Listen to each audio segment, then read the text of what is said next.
open, so if you would like to chat, we'll let people join in just a little bit longer, and we will start taking a look at what we're doing today. And I'll start by saying this. So when it comes to cybersecurity, this is Cybersecurity Month, and so we, as a company-wide emphasis, will be talking about cybersecurity all through the week. And so that includes here. So if you have topics that you'd like to cover dealing with cybersecurity, let us know, put them in the chat window, and we'll be sure to talk to them. As for now, we will go ahead and start today's show.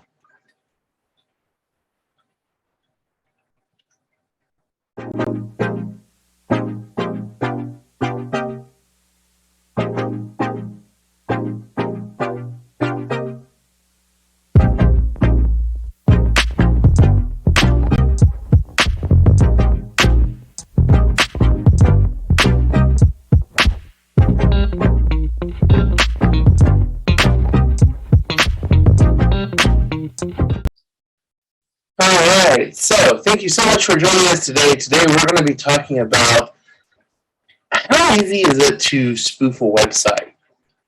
And today's show comes back with quite a few caveats. One caveat is going to be that we will respect YouTube's wishes and not actually show you how to do an attack. We will be demonstrating what an attack would look like, but I'm going to avoid as much as I can showing you how you can do this on your own, if you will. This is not a how-to guide, more of a this is what something of this nature would look like. And so that's what we'll be showing you more today. With any kind of demonstration that we do along those natures, originally I was going to show you some real kind of web pages to see, but my concern with it is that I don't want anyone to say, well, you spoofed my page and you damaged my reputation. That would never be our intent in anything that we do along those lines. And in this case, that's not quite how this works. The tools that I use will make it look like any website, so I can make it look like any sign-on. And there's a chance I'll still use a real-looking website just to give you kind of what it looks like.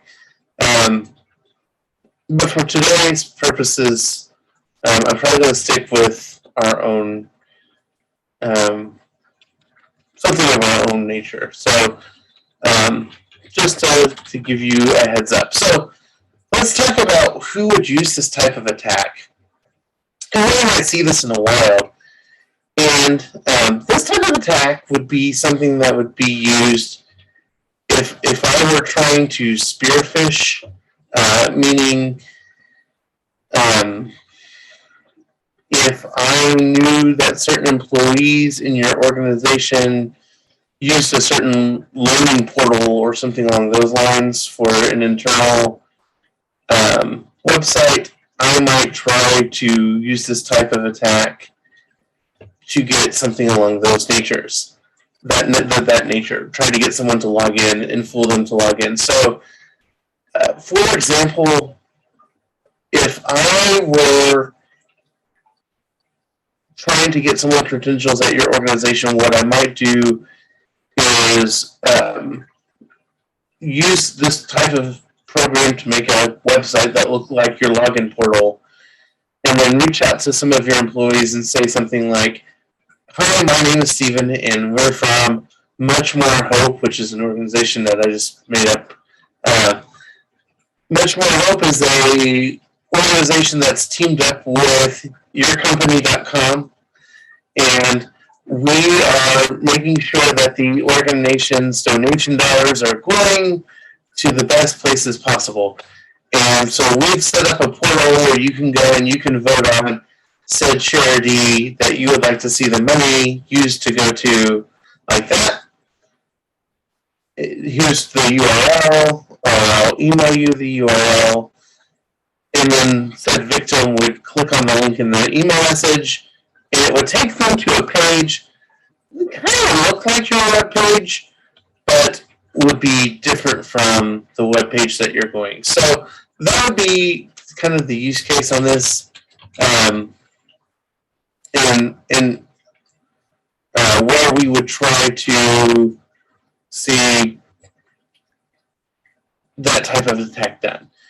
Another thing I might do is if I were trying to do maybe a broader net, I might send emails out to several members of your organization with the login portal saying something like your password's about to expire, click here to reset your password, and make it look like your portal's website, and try to get someone to enter their credentials in on that way. So there's a couple of different ways that you can use this type of attack, and so that's how I would use it. Excuse me. So without further ado, I'm going to work on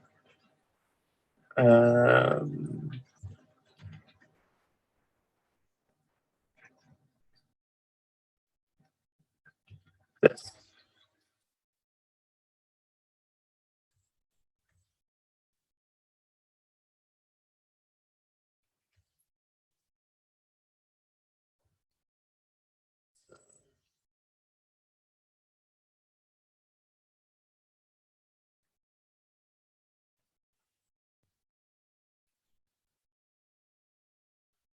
So what I'm doing right now, and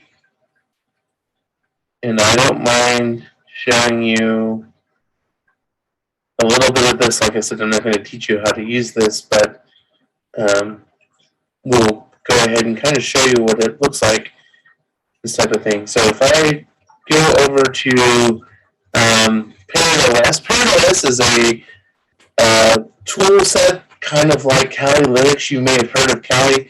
ParrotOS is out there and provides us with a Linux version that has a lot of tools used in penetration testing and things along those lines included in it. So what I have done is I've taken our Learning Portal website, just because that's easy to do.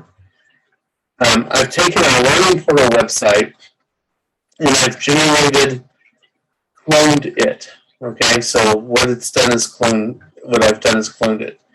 So if I pull up localhost here and pulled it up, it would take you to the Learning website portal. Okay. Now, doing it on the same machine might make it look a little too easy. So what I've done is I've gone ahead and created a Windows 11 machine that we can see for testing. So we'll switch over to it, and let me pull up it on my side too, so I can see it. And so here's what Windows 11 looks like if you haven't seen it yet. And this is using Edge. This is the latest version of Edge. Now, what I want to do, I could technically use the host name of the system. Off the top of my head, I'm not sure what it is. Obviously, if someone gave you an IP address to go to, be very speculative of that. But in this case, I know what the IP address is, so I'm going to use that instead of the host name. You could also do something like get a URL shortener or something along those lines. I think I did that right.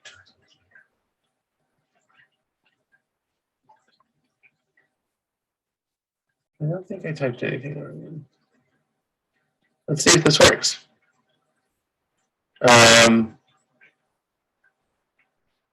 un momento. I'm realizing something. I think I'm on the wrong network here. Yep, I'm on the wrong network. Give me just one moment. I try to keep all the lab machines on the lab network, and this machine happened to come off its lab network, so let's try that again here real quick. And this is, like I said, the insider build of Windows 11. It's so far really nice. But this type of attacks can still go through. So this is the clone site, and actually I want to bring up the real site real quick.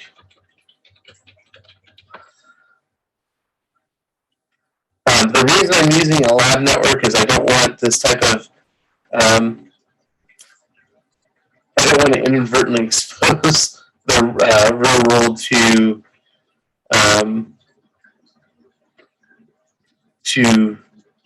an exploit. So that's why we're here. But what I want to do is point out a couple of things. Now, I cloned the login page. I don't have it memorized, so yes, I'm going through it. I apologize about that, but I want us to look and see some noticeable things here. So the first thing that kind of caught me off guard, Windows 11 didn't pop up and right away tell me that this site is not secure.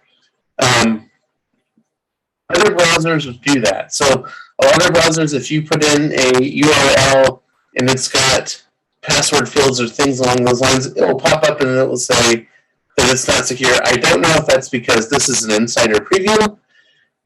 So it's like a demo version that I've installed in a virtual machine. I don't know if that's the reason, is because it's still not baked. But I feel like this is using the same version of Edge, the Chromium Edge that's in Windows 10 that is in production, fully in production. So I'm not quite sure why that's the case, but I want us to look and see a couple of things. So it did an exact for like replica, so the web page looks exactly the same. So imagine this is in your organization what your company login portal looks like. It looks identical to what our learning environment login looks like. If you are looking for things that are different between the two, there's not many. One thing is though is it didn't get this help icon. So if you look at the live production page, there's a help button here that talks about cookies must be enabled.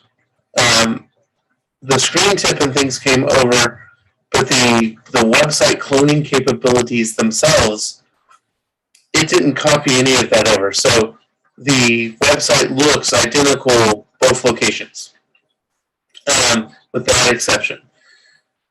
Up here, obviously, like I said, I used the IP address in. If I were to actually try to do this as a phishing test, if I were trying to get someone's credentials, I wouldn't be so obvious. I would use a real fully qualified domain name, but because this is an lab environment, I didn't set that up this time. I could use its DNS name, and actually, in this case, I own the DNS server in the lab, obviously, that we're using, so I could go and make it look like it had a real name. In this case, I didn't do that. That would be one thing to look for, though, is check the URL, make sure nothing is spelled differently between the two. Lastly, is the real website is secured. So if you come here, it'll tell you that the connection is secure and that there's a certificate and things along those lines. On the cloned website, there is not a certificate. And if you click on it, it tells you it's not secure. I'm just concerned it didn't pop up something that forced me to say, go ahead and let me log in. And when I know that newer versions, other operating systems sometimes provide that support. Now, to be fair, I haven't tried this in Firefox.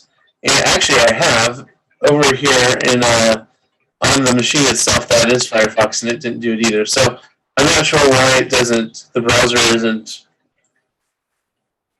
warning us, doing a little bit better job of warning us that, hey, this website may not be what you're looking for. Okay, so on this website, I'm going to go ahead and enter in some credentials. I just want you to see kind of what happens. So this again is the spoof page. So we're going to enter in some credentials here.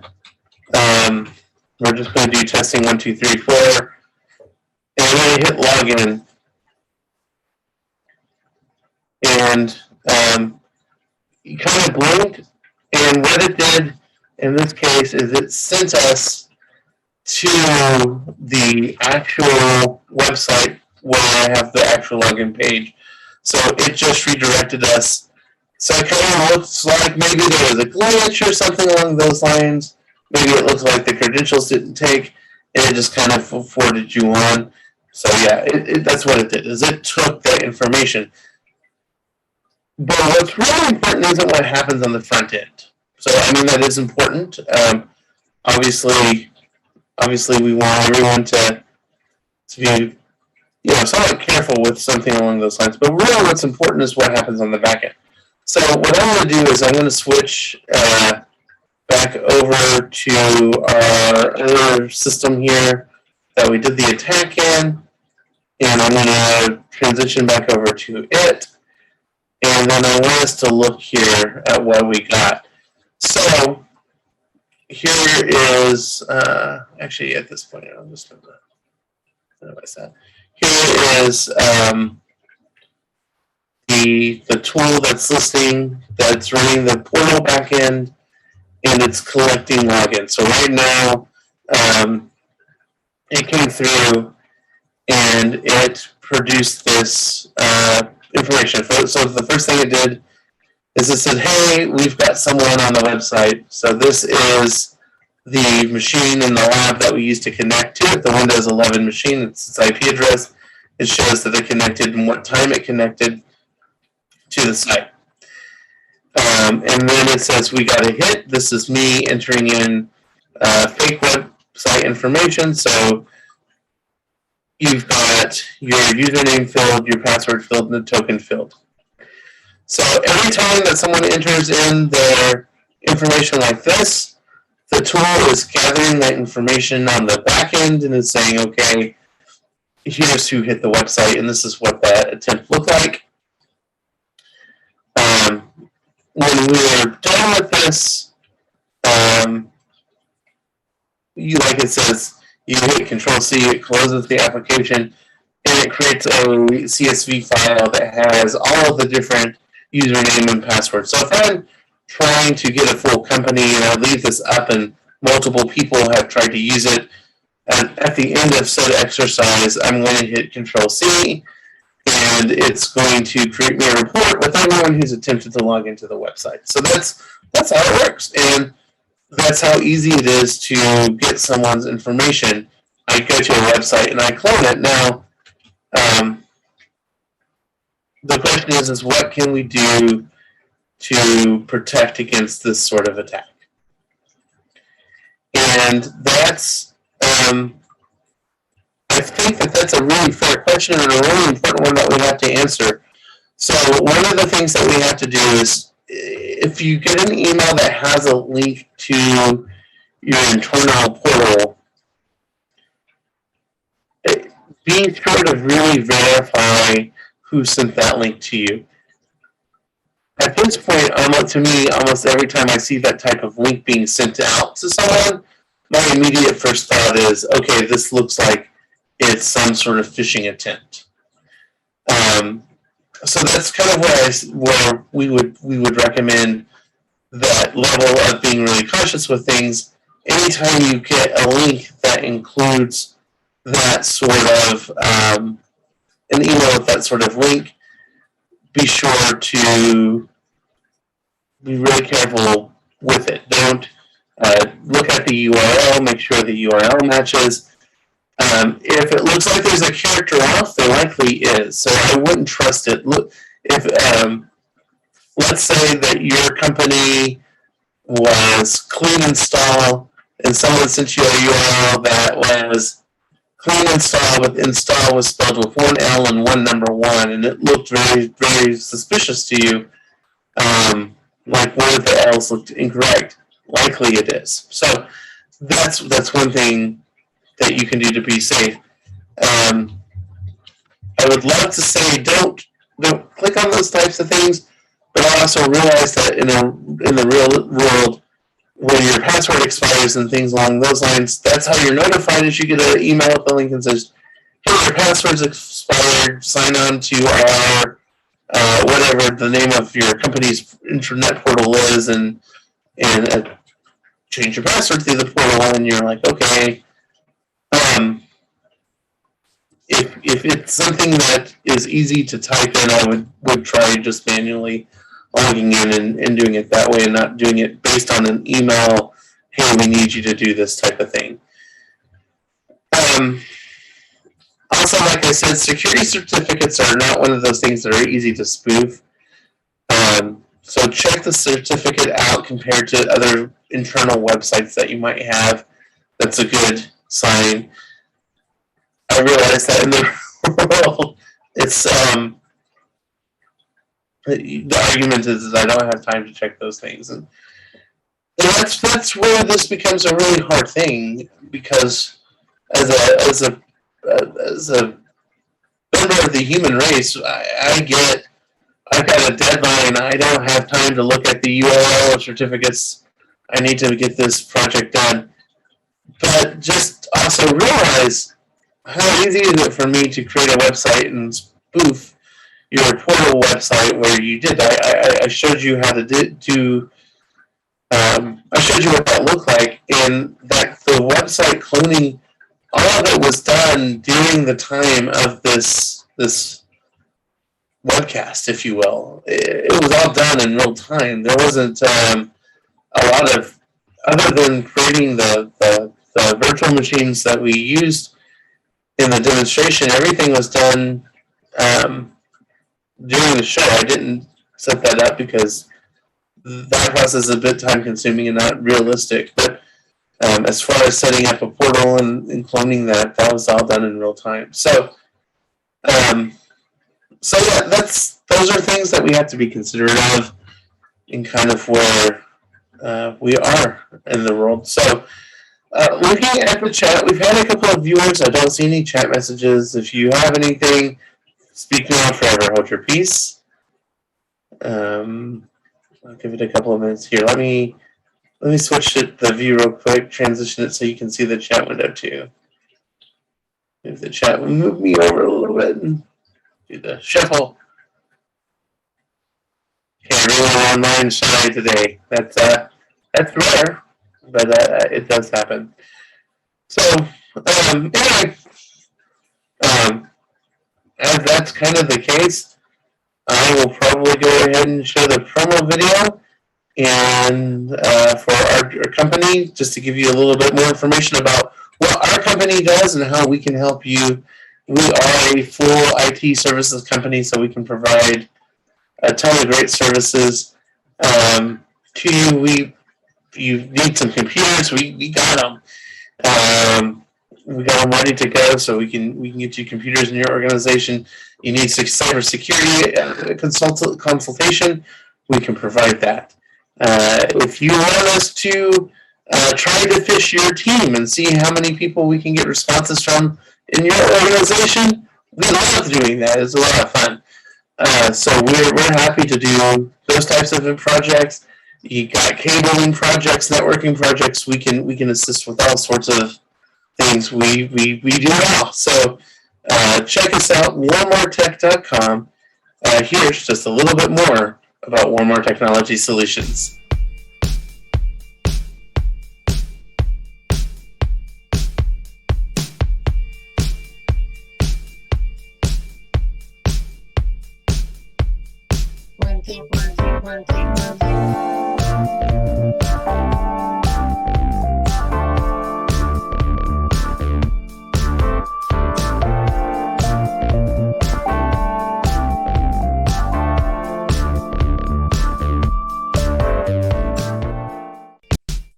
All right, so that's it, ladies and gentlemen. Thank you so much for joining us on our live stream today. We look forward to doing this again. It may not be next Sunday, probably 2 Sundays from now. We're going to try to do it every other Sunday, do our Sunday chat. But we hope you've had a great day. Thank you for watching. Bye, everyone.